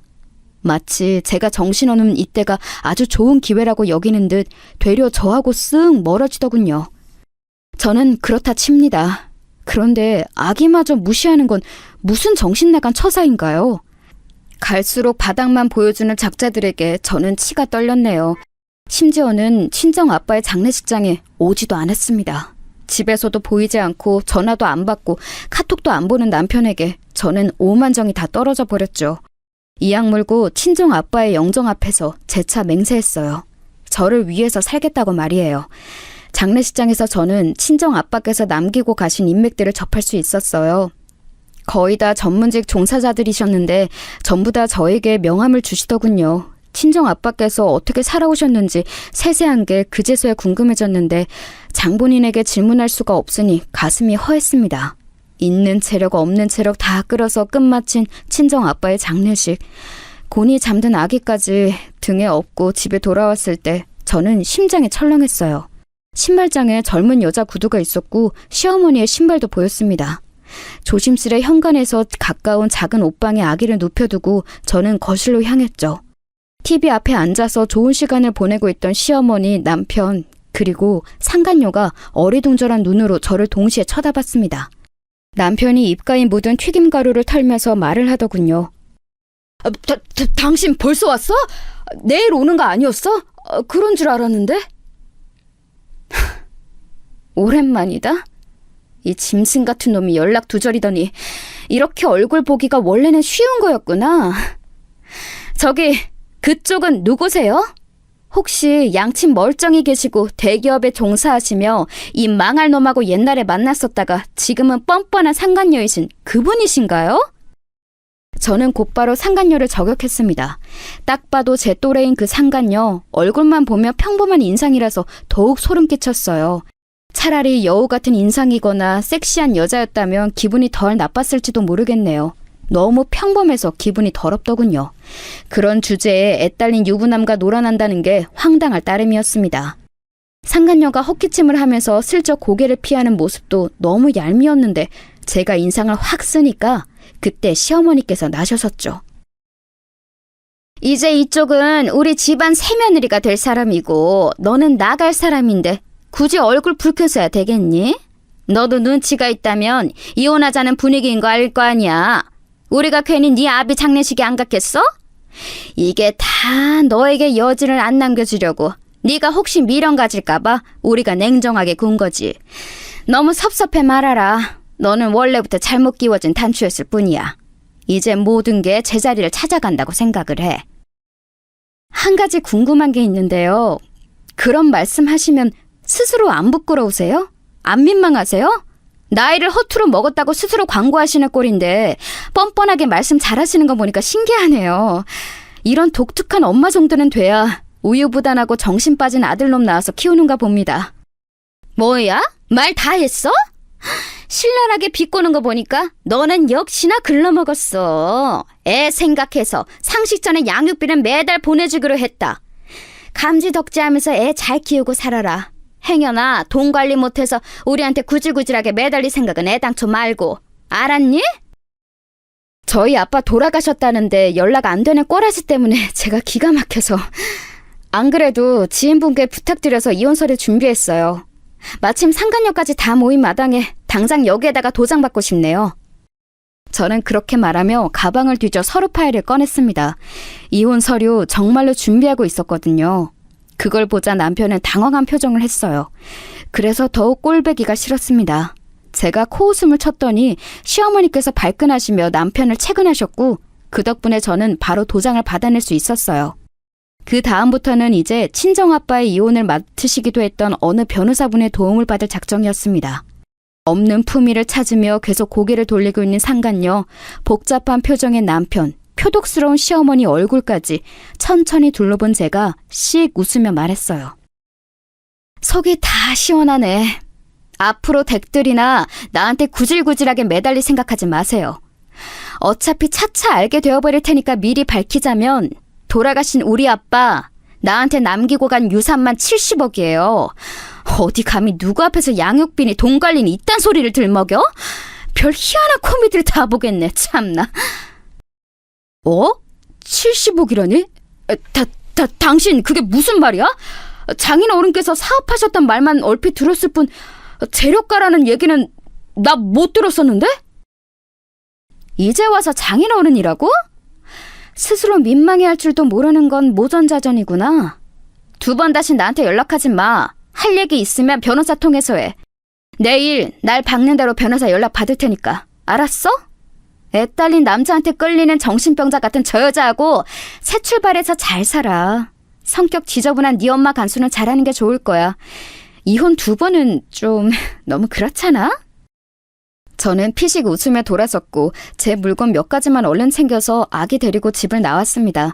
저를 잡으려고 따라 나오려던 남편을 잡아챈 상간녀, 그런 상간녀를 나무라는 시어머니, 이게 다 시어머니 때문이라며 탓을 돌리는 남편까지. 마지막에 본 광경은 그야말로 오합지졸들이 벌이는 아비규환이었네요. 이튿날 시어머니께서 결국 뒷목 잡고 쓰러지셔서 병원에 실려가셨다는 후문을 들었습니다. 남편이 말한 걸 변호사분께서 저에게 전달해 주신 거였죠. 그러거나 말거나 저는 신경도 안 썼네요. 저와 이혼하기 싫다며 남편은 부르짖었지만 이미 모든 게 끝난 후였으니까요. 소송으로 가봤자 불리한 건 그쪽이었어요. 결국 무탈한 이혼이 마무리되었습니다. 그 상간녀하고는 개싸움 나서 금방 헤어졌더군요. 저에게 사과하고 싶다며 아기가 너무 보고 싶다며 못난 모자가 돌아가면서 난리를 쳐댔으나 저는 만나주지 않았죠. 떠나간 버스는 후진해서 돌아오지 않는다는 거 그들은 제대로 깨우쳤을 거예요. 저는 그 이후로 돈 관리라는 거 철저히 해서 승승장구했고요. 서로밖에 없는 것 같던 그 2사람은 서로에게 끝내 원망의 화살을 돌린 것인지 얼굴도 안 보고 사는 것 같더라고요. 이래서 인생사 세웅지 마라 하는 건가 봅니다.